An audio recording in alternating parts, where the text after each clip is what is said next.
Lionel मेसीलाई 2014 पछिको world cup हारिसकेपछि र त्यसपछिको कोपा अमेरिकाको वर्ल्ड कप हारिसकेपछि धेरैले क्रिटिसाइज गर्दथे। धेरै प्लेयरहरू, हेटर्सहरू त छोडिदिउँ, फ्यान्सहरू त छोडिदिउँ, तर हेटर्स सहित र ठुला प्लेयर्सहरू सहित चाहिँ धेरैले क्रिटिसाइज, आलोचना गर्दैथे कि अब मेसी इन्टरनेसनल लेभलमा कुनै काम छैन, कन्ट्रीबाट यो प्लेयरले खेल्न सक्दैन, यो कन्ट्रीको लागि बनेको प्लेयर होइन भनेर सबैले आलोचना गर्दैथे। फ्रान्स भर्सेस अर्जेन्टिना गेम सकिसकेपछि एउटा कमेन्टेटरले पनि भन्दै थियो कि यो अब चाहिँ मेसीले रिटायरमेन्ट लिनै पर्ने हुन्छ।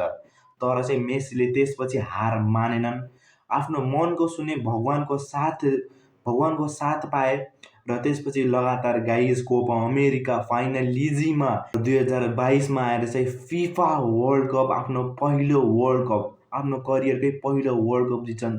त्यो पनि आफ्नो दममा गाइज, आफ्नो पुरै टिमलाई क्यारी गरेर, र त्यसपछि फेरि कोपा अमेरिका जित्छन्।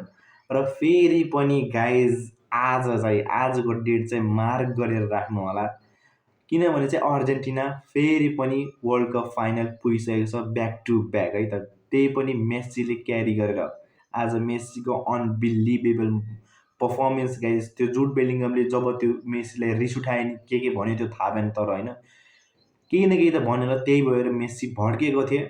अब भड्केको बाघलाई चाहिँ चलाउनु हुन्न भनेर सबैलाई थाहा नै छ। अब कस्तो खेलिदियो त त्यसपछि मेसीले यार, अनबिलिभेबल यार गाइज। राइट विङ्गर झर्छन् त्यसपछि। अब मेसी विङ्गर झरेपछि त त्यही हो, 18, 19, 20 वर्षको मेसी त अटोमेटिकली भित्रबाट आइहाल्छ मेसीमा, भन्नै पर्दैन क्या गाइज होइन। इङ्ल्यान्डलाई 2-1 हानेर जितिसक्यो गाइज। के भन्नु कि अब म त निशब्द छु यार, मेरो वर्ड पनि स्लिप भइरहेको छ, के भन्नु यार गाइज होइन। भिडियो बनाउन पनि अप्ठ्यारो लागिरहेको छ आज म guys. Argentina guys, Lionel Messi is greatest player of all time, GOAT। यो शब्द हजुरको दिमागमा राख्नु होला, मेसी भनेर गाइज। अब जाम गाइज म्याचको पर्फर्मेन्सको कुरा गर्ने हो भने चाहिँ अब फर्स्टमा 55 मिनटमा एन्थोनी गोर्डनले डिफेन्सिभ चाहिँ एकदमै कमजोर भएको थियो, डिफेन्समा गल्ती भएको थियो अर्जेन्टिनाको, त्यही भएर चाहिँ उताबाट क्रस आएर चाहिँ एन्थोनी गोर्डनले राम्रो फिनिस हान्छन् यार। त्यतिखेर त गाइज मेरो मुटु नै यहाँ पुगिसकेको थियो कि। त्यसपछि चाहिँ गाइज यार लिटरली गेम डिफ्रेन्ट भइहाल्छ। त्यसपछि चाहिँ गाइज इङ्ल्यान्डको हार्नुको मेन कारण त्यो पनि होइन। त्यसपछि सिधै गएर डिफेन्समा बक्समा गएर बसिदिन्छ सबै 11को 11जना प्लेयर नै, कुनै पनि अट्याकिङ नै छैन भनेपछि यस्तो मेन्टालिटीले कहिले पनि जित्दैन कि गाइज म्याच होइन। र त्यसपछि त्यसको एडभान्टेज लिएर मेसीले गाइज लगातार क्रस निकालेर चाहिँ 2टा क्रसमा 2टा गोल निकाल्छन् के।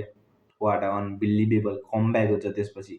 र फर्स्ट गोल चाहिँ एन्जो फर्नान्डेज गाइज। यो मान्छेले सधैँ क्लच गोल हानिरहन्छ के गाइज। यो प्लेयर चाहिँ गाइज हो के यार, रियल मड्रिडले लाने कुरा चल्दैछ, अब के हो त थाहा भएन। र त्यसपछि सेकेन्ड गोल त लाउटारो मार्टिनेज गाइज, हाम्रो इन्टर मिलानको क्याप्टेन लाउटारो मार्टिनेजले, त्यही पनि मेसीको क्रसमा गाइज अनबिलिभेबल कमब्याक भइसक्यो यार। सबैले हार्छ यार, यस्तो खेल्दै आएको थियो, के भन्नु यार गाइज, शब्दै छैन कि। सकेन यार मैले पनि बोल्न होइन। बधाई छ हामीलाई, मलाई पनि धेरै बधाई छ यार गाइज होइन। जितिसकेको छ Lionel Messi is guys again final. अब हारोस् जितोस् मतलब होइन, तर फाइनल पुग्यो होइन गाइज। अब मेसीलाई योभन्दा ठुलो अरू केही पनि चाहिएन। एउटा वर्ल्ड कप जितिसक्यो, अब फेरि फाइनल पुगिसक्यो। अब यदि वर्ल्ड कप जित्यो भने गाइज लिटरली रिटायरमेन्ट नै लिन्छ, त्यो कुनै डाउटै छैन। सायदै कोपा अमेरिका पनि खेल्न सक्छ होला, तर थाहा छैन, अझ पनि फिक्स छैन गाइज।